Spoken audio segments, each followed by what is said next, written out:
au chapitre 3. Et selon votre version, ce sera peut-être au chapitre 4. En tout cas, nous lirons les versets 9 à 13.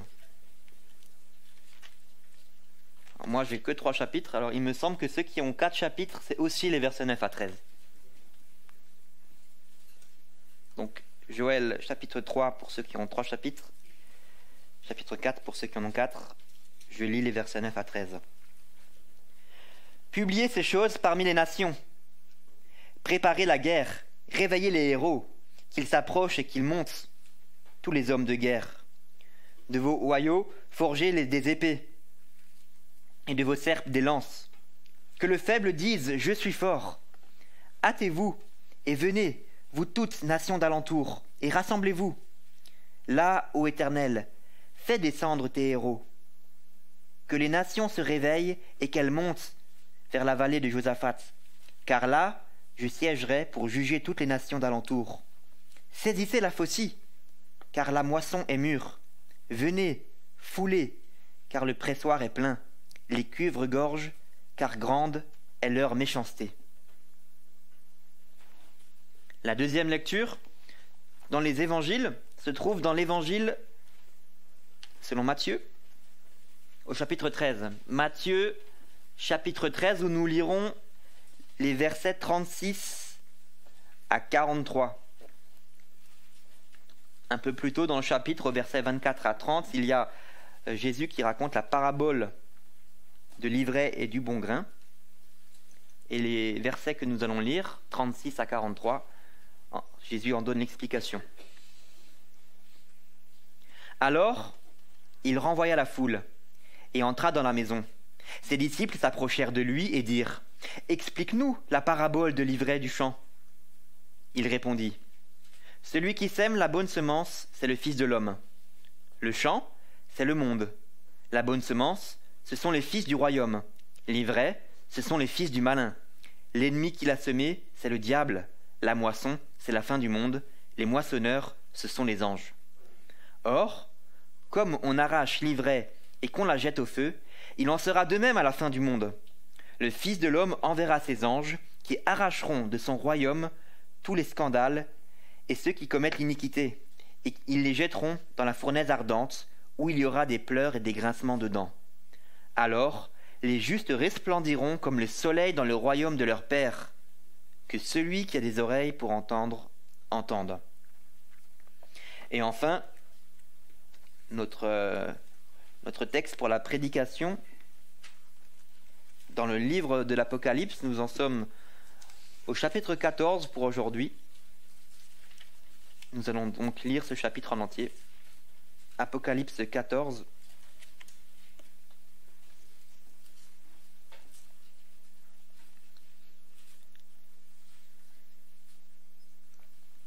Je regardais, et voici, l'agneau se tenait sur la montagne de Sion, et avec lui 144 000 personnes qui avaient son nom et le nom de son Père écrit sur leur front. J'entendis du ciel une voix, comme un bruit de grosses eaux, comme le bruit d'un grand tonnerre, et la voix que j'entendis était comme celle de joueurs de harpe jouant de leur harpe. Ils chantaient un cantique nouveau devant le trône, et devant les 4 êtres vivants et les vieillards. Et personne ne pouvait apprendre le cantique, si ce n'est les 144 000 qui avaient été rachetés de la terre. Ce sont ceux qui ne se sont pas souillés avec des femmes, car ils sont vierges. Ils suivent l'agneau partout où il va. Ils ont été rachetés d'entre les hommes, comme des prémices pour Dieu et pour l'agneau, et dans leur bouche, il ne s'est point trouvé de mensonge, car ils sont irréprochables. Je vis un autre ange qui volait au milieu du ciel. Il avait un évangile éternel pour l'annoncer aux habitants de la terre, à toute nation, à toute tribu, à toute langue et à tout peuple. Il disait d'une voix forte, « Craignez Dieu et donnez-lui gloire, car l'heure de son jugement est venue, et adorez celui qui a fait le ciel, la terre, la mer et les sources d'eau. » Un second ange suivit en disant, « Elle est tombée, Babylone la grande, qui a abreuvé toutes les nations du vin de la fureur de sa débauche. » Et un troisième ange les suivit en disant d'une voix forte, « Si quelqu'un adore la bête et son image, et reçoit une marque sur son front ou sur sa main, il boira lui aussi du vin de la fureur de Dieu, versé sans mélange dans la coupe de sa colère. Et il sera tourmenté dans le feu et le soufre, devant les saints anges et devant l'agneau. Et la fumée de leur tourment monte au siècle des siècles, et ils n'ont de repos ni jour ni nuit, ceux qui adorent la bête et son image, et quiconque reçoit la marque de son nom. C'est ici la persévérance des saints, qui gardent les commandements de Dieu et la foi de Jésus. Et j'entendis du ciel une voix qui disait « Écris, heureux dès à présent les morts qui meurent dans le Seigneur. Oui, dit l'Esprit, afin qu'ils se reposent dans leurs travaux, car leurs œuvres les suivent. » Je regardais, et voici, il y avait une nuée blanche, et sur la nuée était assis quelqu'un qui ressemblait à un fils d'homme, ayant sur sa tête une couronne d'or, et dans sa main une faucille tranchante. Et un autre ange sortit du temple, criant d'une voix forte à celui qui était assis sur la nuée. « Lance ta faucille et moissonne, car l'heure de moissonner est venue. La moisson de la terre est mûre. » Celui qui était assis sur la nuée jeta sa faucille sur la terre, et la terre fut moissonnée. Un autre ange sortit du temple, qui est dans le ciel, ayant lui aussi une faucille tranchante. Et un autre ange qui avait autorité sur le feu sortit de l'autel et s'adressa d'une voix forte à celui qui avait la faucille tranchante en disant « Lance ta faucille tranchante et vendange les grappes de la vigne de la terre, car les raisins de la terre sont mûrs. » Et l'ange jeta sa faucille sur la terre, il vendangea la vigne de la terre et jeta la vendange dans une grande cuve de la colère de Dieu. La cuve fut foulée hors de la ville, et du sang sortit de la cuve jusqu'aux morses des chevaux, sur une étendue de 1600 stades. Jusqu'ici, nos lectures dans la parole infaillible de Dieu, et je laisse la place à notre pasteur pour la prédication.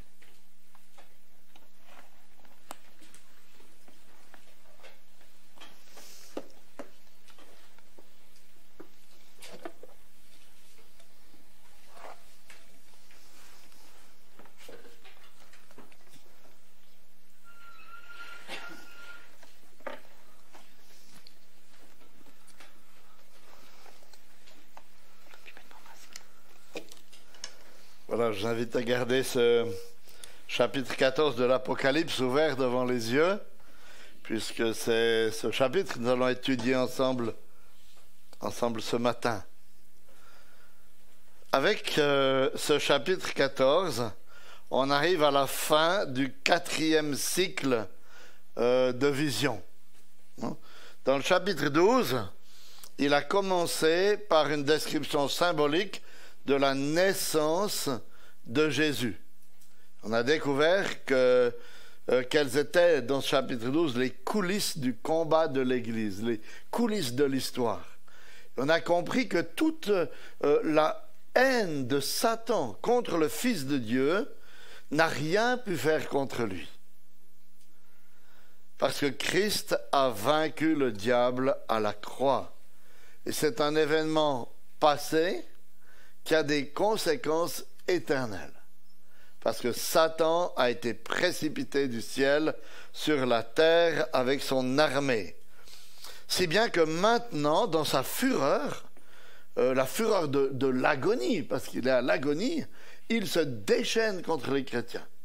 Parce qu'il sait qu'il a peu de temps dans l'attente du jugement final qui approche.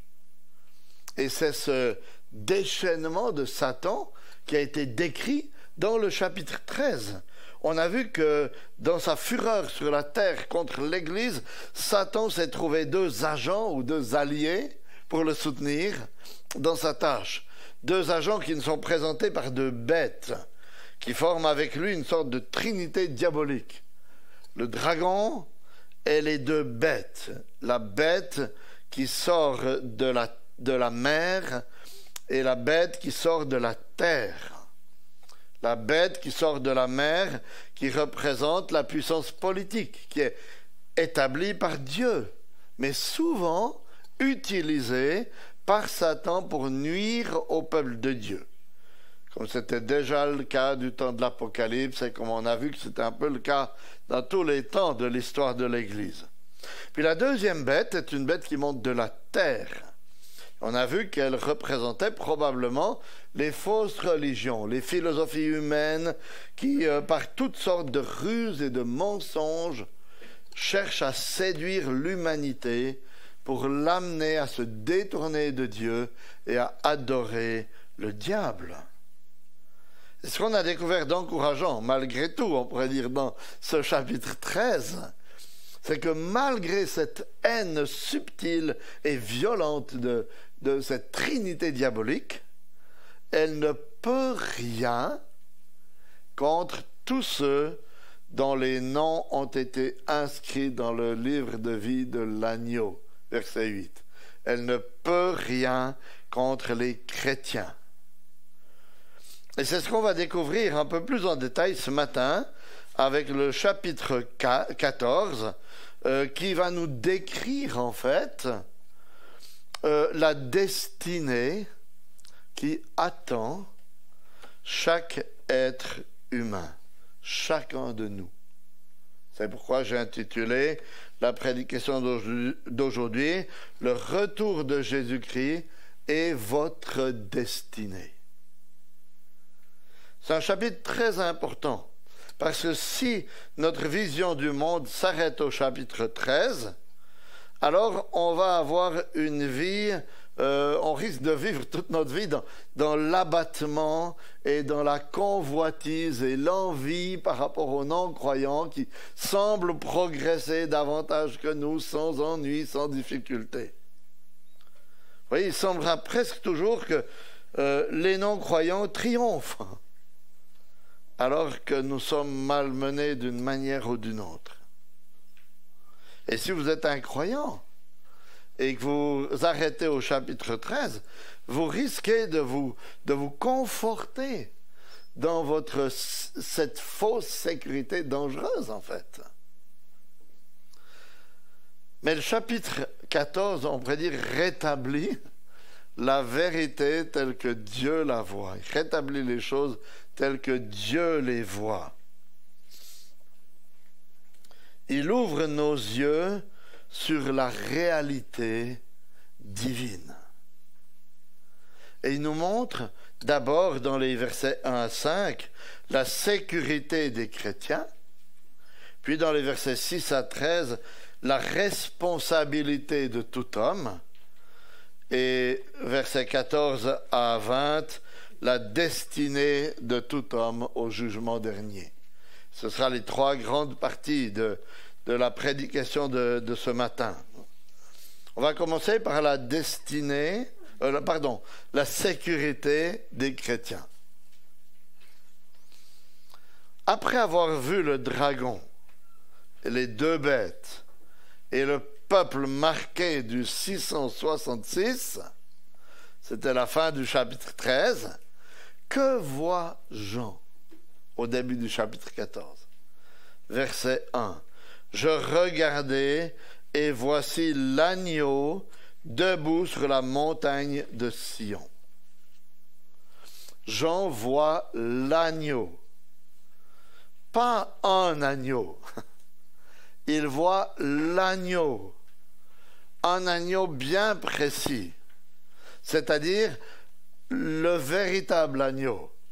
Il fait référence à l'agneau qu'il avait vu au chapitre 5, qui était dans le ciel, qui prenait le livre scellé de la main de Dieu pour l'ouvrir.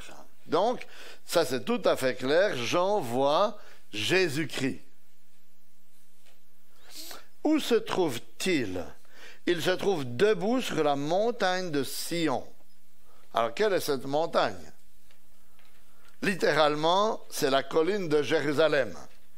Mais dans la Bible, cette expression montagne de Sion fait souvent référence au lieu de résidence de Dieu dans lequel il réunit son peuple et il le tient en sécurité. Hébreux 12, 22, « Mais vous êtes approchés de la montagne de Sion, de la cité du Dieu vivant, la Jérusalem céleste, des myriades qui forment le cœur des anges. Joël 3, 5 ou 2, 32, en fonction de la numérotation. Alors, quiconque invoquera le nom de l'Éternel sera délivré, car sur la montagne de Sion et à Jérusalem, il y aura des rescapés, comme a dit l'Éternel. Donc, dans un livre symbolique comme celui de l'Apocalypse, on peut penser qu'il s'agit plutôt du lieu ou d'un symbole du lieu dans lequel Dieu rassemble son peuple et le tient en sécurité. Et c'est ce qui est confirmé par les personnes qui se trouvent avec l'agneau sur cette montagne. Regardez, toujours verset 1er. Et avec lui, 144 000 personnes qui avaient son nom et le nom de son père écrit sur leur front. Est-ce que vous vous souvenez d'eux?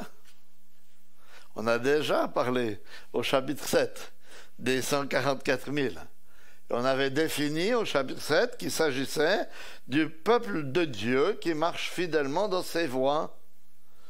Et on voit qu'ici, on peut peut-être même préciser encore un peu les choses, parce qu'il semble qu'il s'agit particulièrement des membres du peuple de Dieu qui sont encore sur la terre, puisque ces 144 000 qui sont là entendent un chœur céleste qui chante les louanges de Dieu, qui chante le cantique nouveau, dans le verset 2 et verset 3. Et dans ce chœur céleste, je ne vais pas trop détailler, pas perdre trop de temps, mais dans ce chœur céleste, il n'y a pas seulement des anges, mais il y a aussi les 24 anciens qui chantent. Et on avait vu que les 24 anciens, c'est les représentants du peuple de Dieu. Donc, les croyants chantent dans les cieux, les croyants décédés, chantent les louanges de Dieu dans les cieux, et ceux qui sont sur la terre entendent ce chant. Et il est même dit qu'ils sont en train d'apprendre le cantique à la fin du verset 3. Regardez encore comment ces 144 000 sont décrits.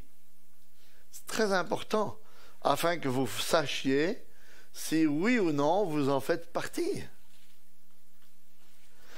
À la fin du verset 1er, il nous est dit qu'ils ont le nom de l'agneau et de son père écrit sur leur front.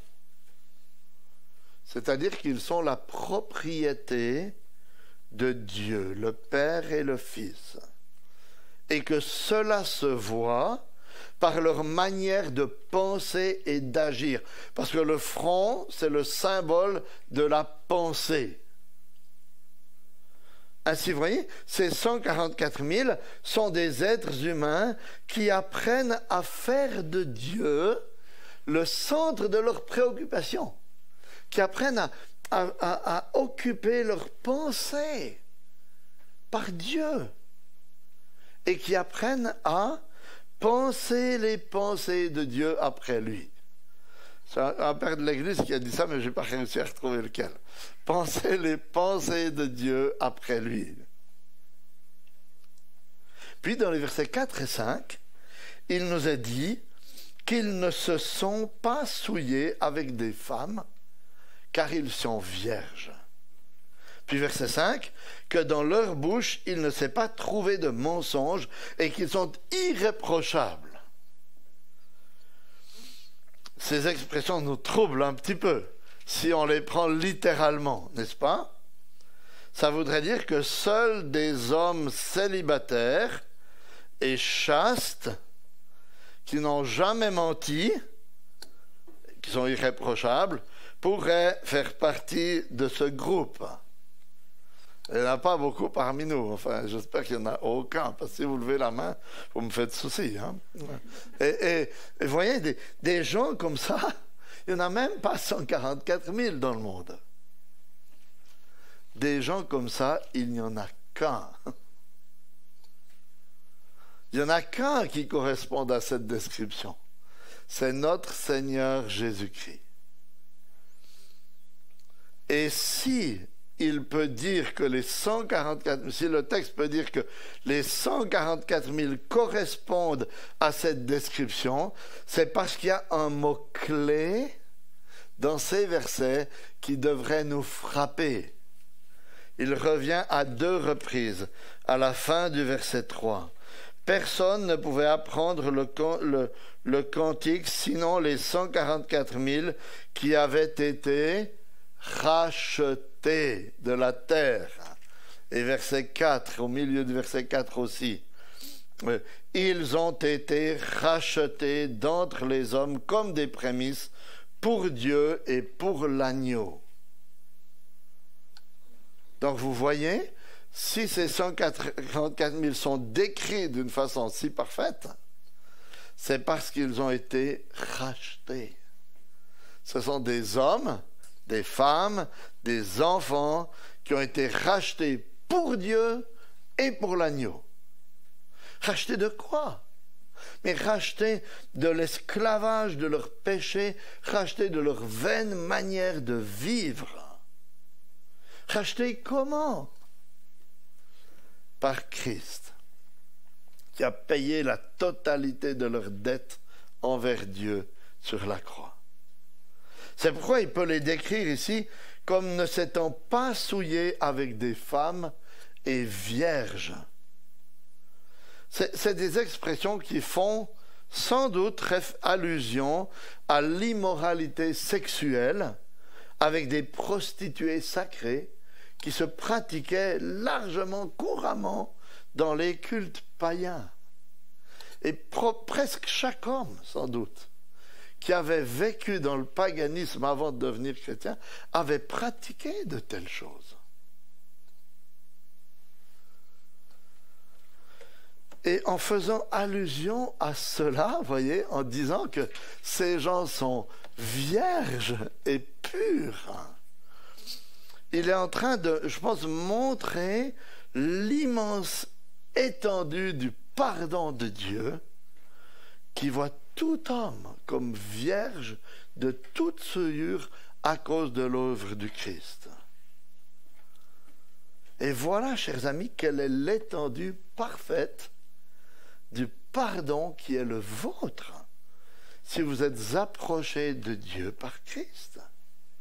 Peut-être que vous avez commis dans le passé, avant d'être chrétien, des péchés extrêmement graves. Des péchés qui vous ont souillé profondément dans votre être et dont vous avez de la difficulté à vous pardonner vous-même. Vous portez ça comme un poids.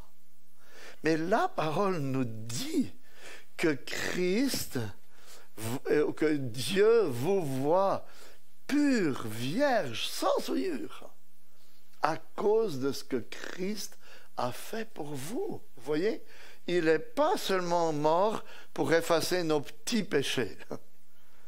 Il est mort pour effacer nos péchés les plus horribles. Ceux que nous n'arrivons pas à nous pardonner nous-mêmes, ceux qui ont peut-être laissé des séquelles à vie dans notre être, ils sont pardonnés aussi.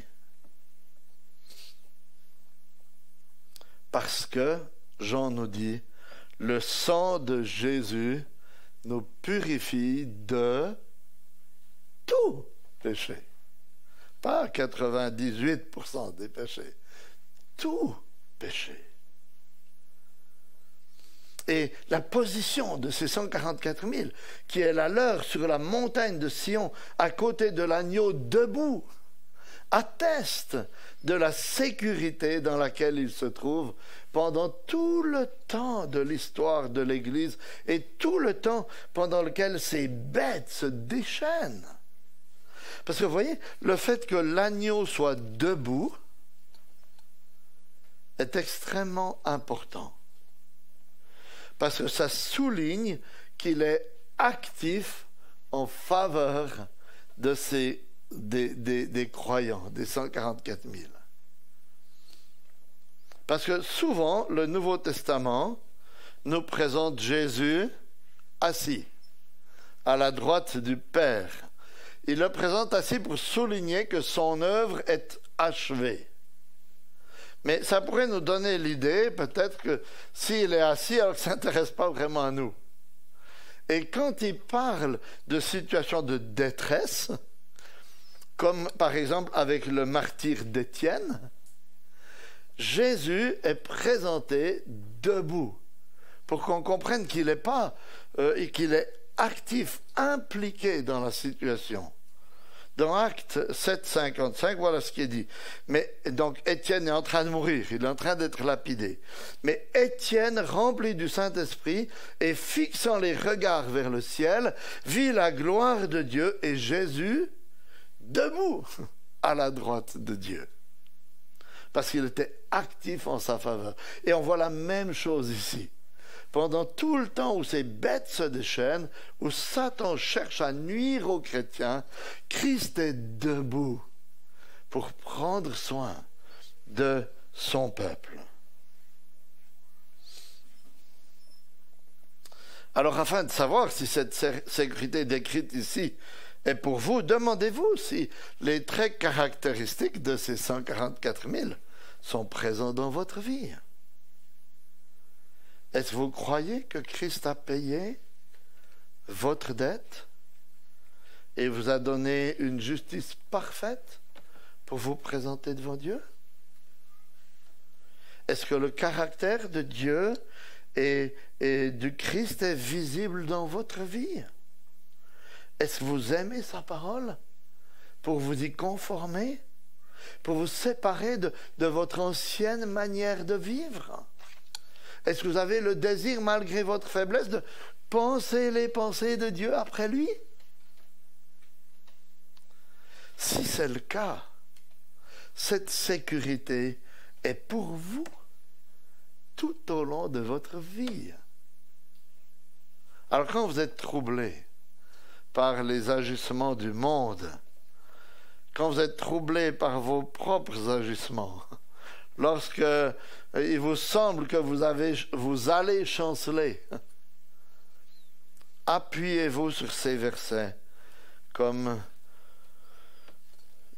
qui sont pour moi une vraie promesse que Dieu nous tient et que Christ est actif pour prendre soin de nous, que vous êtes en sécurité dans la main du Seigneur. Vous voyez, après avoir mentionné la sécurité éternelle des élus, avant d'en venir au jugement dernier, il adresse encore un avertissement solennel à tout être humain, dans les versets 6 à 13. Il appelle tout être humain. C'est la responsabilité de tout homme.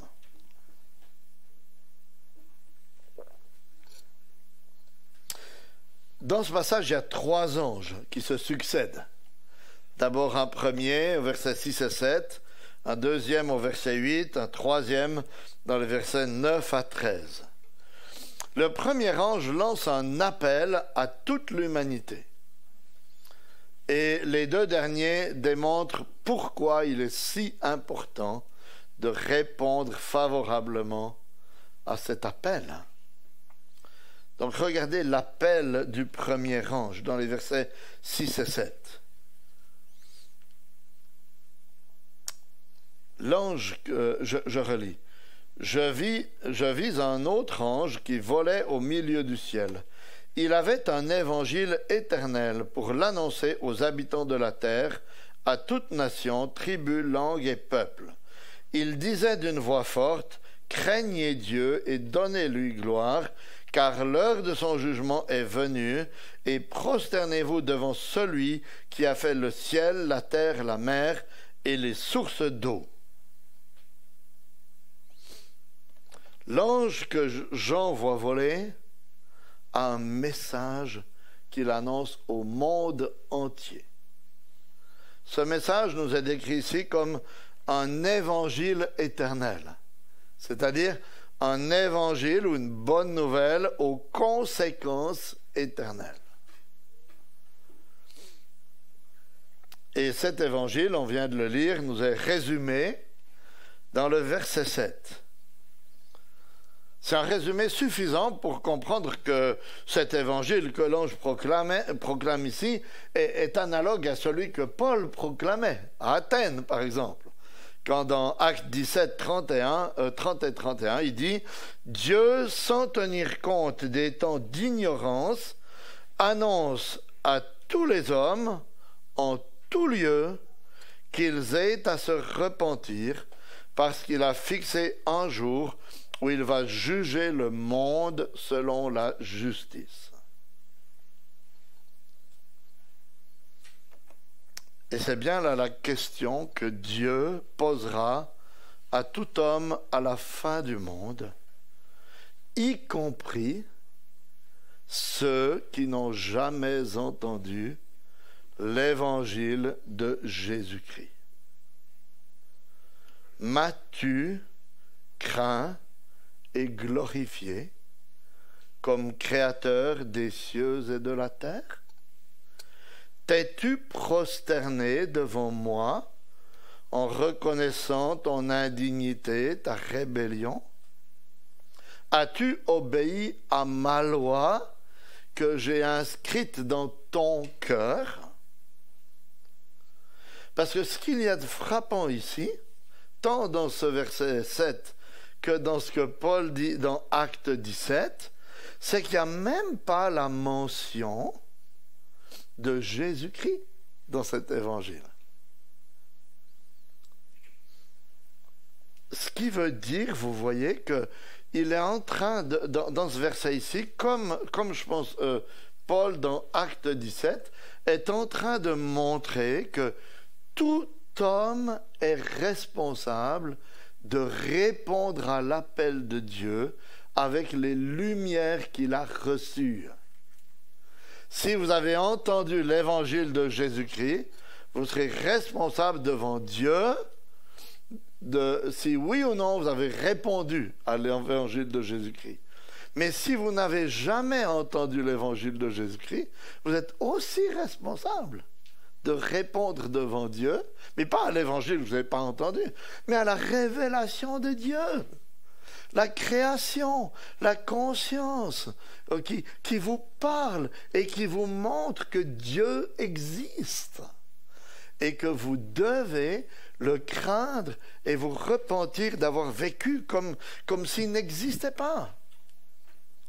Vous voyez, chaque être humain, parce qu'il a été créé à l'image de Dieu et qu'il vit dans la création de Dieu, a assez de lumière dans cette création si variée et magnifique pour savoir que Dieu existe et qu'il est responsable de ses actes, que chacun est responsable de ses actes devant Dieu.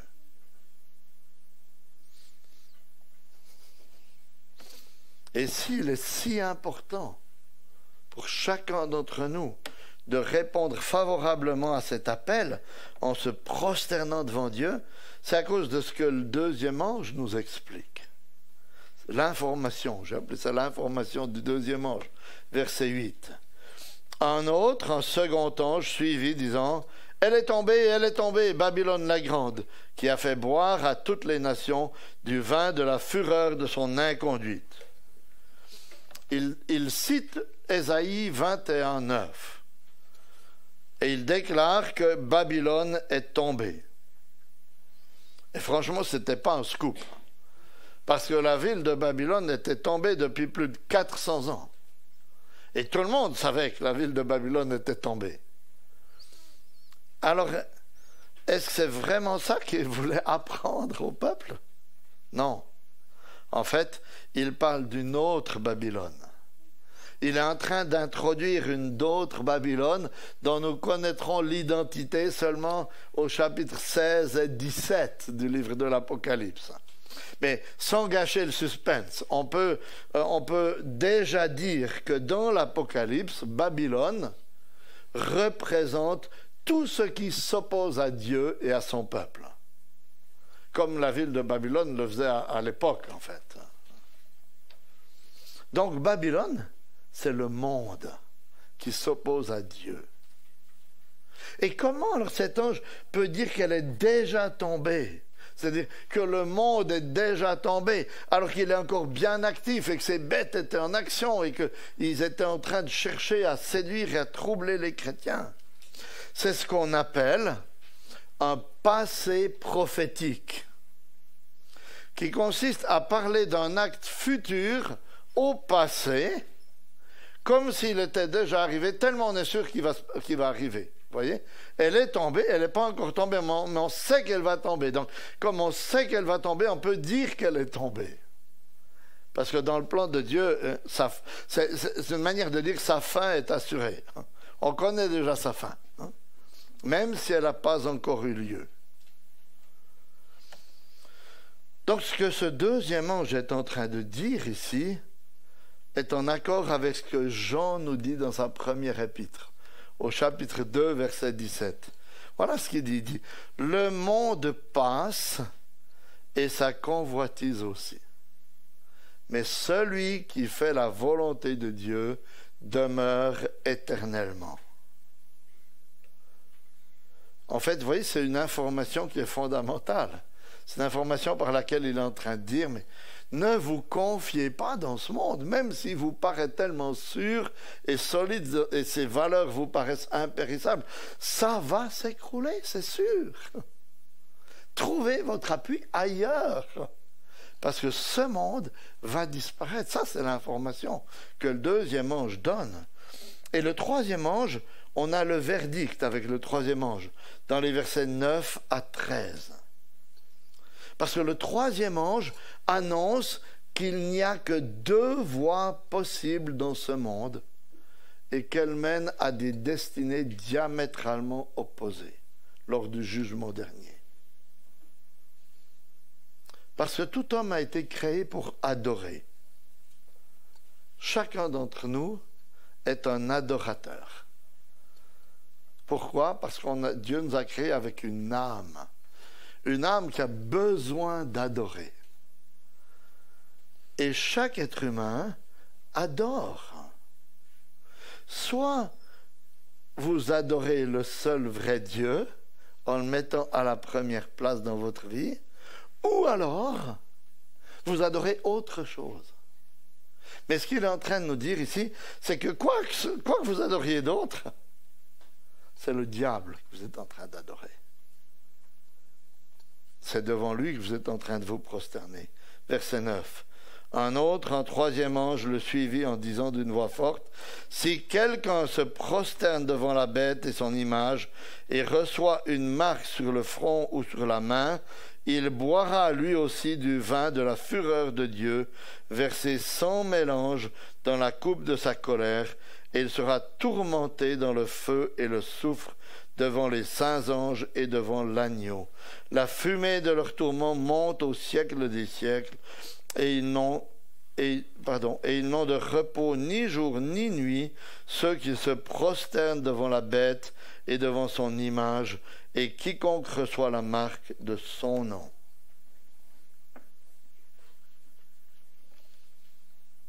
Voilà ce qui adviendra de vous si au lieu de vous prosterner devant Dieu et d'adorer le Dieu de la Bible qui s'est révélé en Jésus-Christ, vous êtes adorateur, un adorateur, une adoratrice d'autre chose.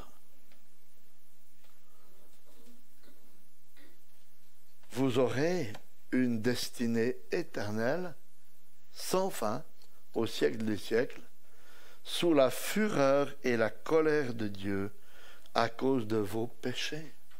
Le feu et le soufre dont il parle ici fait sans doute allusion au jugement de Dieu tombé sur Sodome et sur Gomorrhe dans Genèse chapitre 19 et au tourment de l'enfer où il n'y a aucun repos possible. Et chers amis, je le dis avec crainte, avec tristesse, parce que c'est extrêmement solennel. Mais telle est la destinée de tous ceux qui refusent de se prosterner devant l'Éternel. Il n'y a pas de voie médiane. Parce qu'il n'y a que deux voies. Il y a deux marques. Il y a celle de la bête, il y a celle de l'agneau. Il n'y a que deux voies. Ceux qui se prosternent devant l'agneau, devant Dieu, ceux qui se prosternent devant les choses de ce monde qui passent. Eux-mêmes, leur santé, leur richesse, leur liberté, leur travail, leur compte en banque, leur voiture, leurs dons, etc. Alors prosternez-vous devant le Seigneur en cet instant.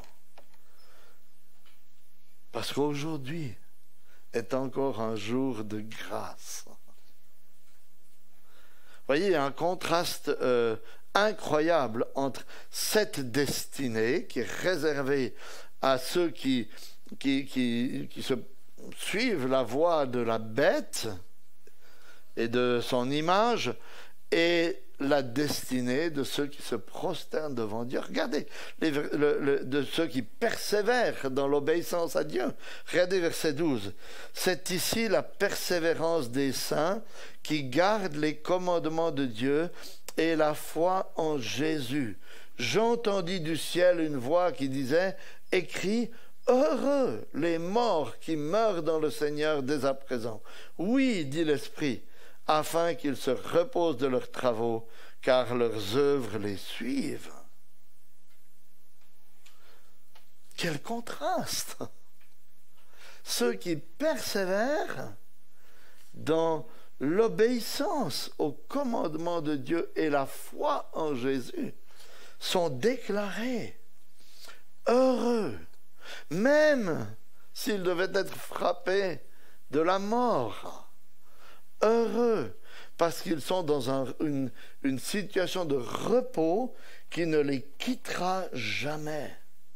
Parce que le meilleur est devant eux, devant vous, devant nous. Vous voyez, quel encouragement à persévérer dans la foi et l'obéissance au Seigneur, quand tout à coup nos yeux s'ouvrent sur cette vision spirituelle de la réalité, qui est bien différente de ce qu'on voit dans le monde, n'est-ce pas? De ce qui paraît à première vue dans le monde. Et les derniers versets nous décrivent ainsi la destinée de tout homme lors du jugement dernier. Ils nous le décrivent d'une autre manière, ce qu'on vient de voir dans les versets 9 à 13. Donc c'est le dernier point, la destinée de tout homme lors du jugement dernier, versets 14 à 20. Verset 14, « Je regardai, et voici une nuée blanche, et sur la nuée était assis quelqu'un qui ressemblait à un fils d'homme. Il avait une couronne d'or sur la tête et une faucille tranchante à la main. » De qui nous parle-t-il? Il nous parle de ce qui était annoncé dans le prophète Daniel.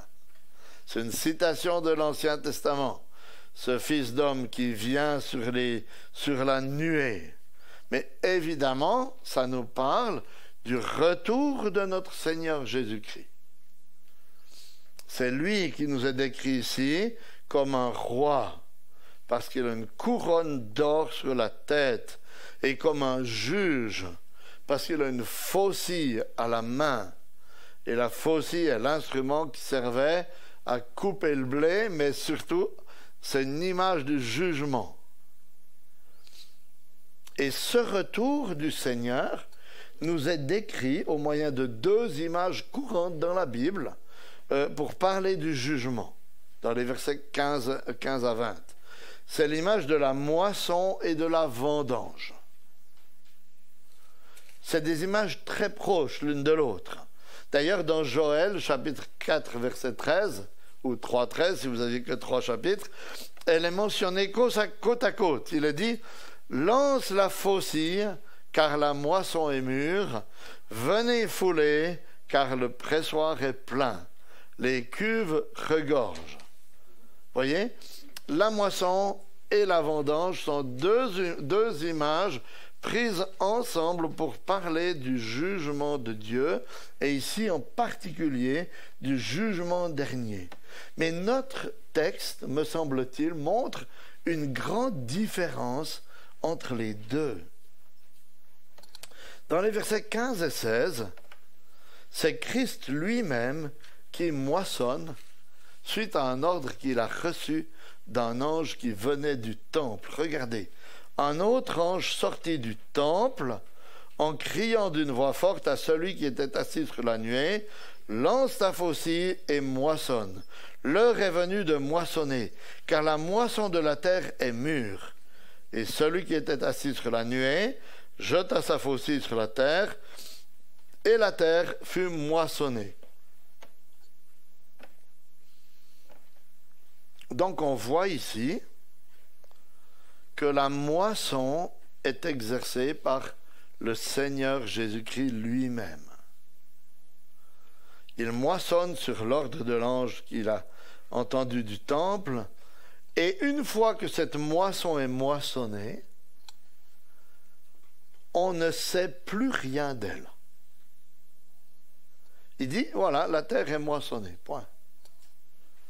Mais si on pense à ce que le Seigneur dit dans la parabole de l'ivraie et du bon grain, alors on peut penser que cette récolte, bien qu'il y ait un tri, mais la récolte, les grains sont en lieu sûr. Parce que dans la parabole de l'ivraie, dans Matthieu 13, 30, il a dit « Amassez le blé dans mon grenier ». Puis dans l'explication, le texte qu'on avait lu, verset 43, « Alors les justes resplendiront comme le soleil dans le royaume de leur Père. » Donc on peut penser que la moisson, ici décrite, nous parle de la récolte des enfants de Dieu, faite par le Seigneur et qui les met en lieu sûr. Par contre, au verset 19, on voit que c'est un ange qui vendange.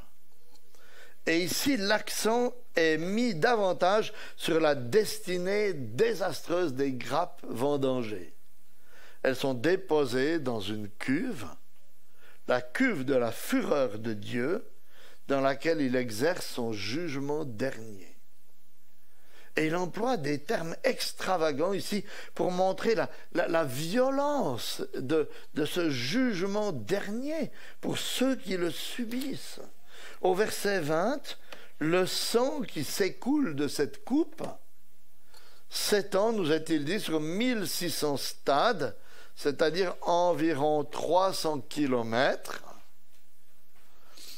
à une hauteur des morts des chevaux d'environ 1,50 m. Je ne suis pas un cavalier, mais j'imagine que c'est à peu près ça. Hein? Voyez, c'est une façon symbolique de nous montrer l'horreur du jugement de Dieu, la grandeur du jugement de Dieu pour ceux sur qui il tombe. Et si l'Apocalypse nous décrit de telles choses, vous voyez, c'est afin de nous interpeller, afin de nous montrer notre responsabilité de vivre ici-bas dans ce monde en réfléchissant par avance au jugement dernier et à l'éternité. Parce que notre vie terrestre n'est pas la mesure de toute chose. Il viendra un jour, inconnu de tous, mais certain, où le Christ paraîtra et où vous devrez rendre compte de vos pensées, de vos actes, ainsi que de celui que vous avez vraiment adoré au fond de votre âme. Et il n'y a que deux possibilités, parce qu'il n'y a que deux destinées possibles. Alors ce matin, répondez à l'appel qui vous est adressé par Dieu au moyen de cet évangile éternel. Courbez-vous devant lui en signe d'adoration, d'humiliation, d'abandon à Christ qui seul sauve les pécheurs. Et si vous êtes dans la foi, songez à l'immensité de l'amour de Christ. Parce que c'est d'une telle colère qu'il nous a rachetés. C'est une telle colère qu'il a, lui, portée à notre place à la croix. Quand il a agonisé, qu'il a dit « Mon Dieu, pourquoi m'as-tu abandonné ?» C'est cette coupe-là, décrite avec ses 300 kilomètres de sang sur 1,5 mètre, c'est cette coupe-là qu'il était en train de boire, à votre place, à ta place, à ma place. Et ça ne vous donne pas envie de l'aimer, de l'exalter, de l'adorer, de le servir, de lui obéir par amour? Parce que c'est ça qu'il attend de nous, n'est-ce pas? Que nous agissions en retour par amour pour ce qu'il a fait pour nous. Alors, vivons dans cette perspective, dans l'attente de son retour. Amen.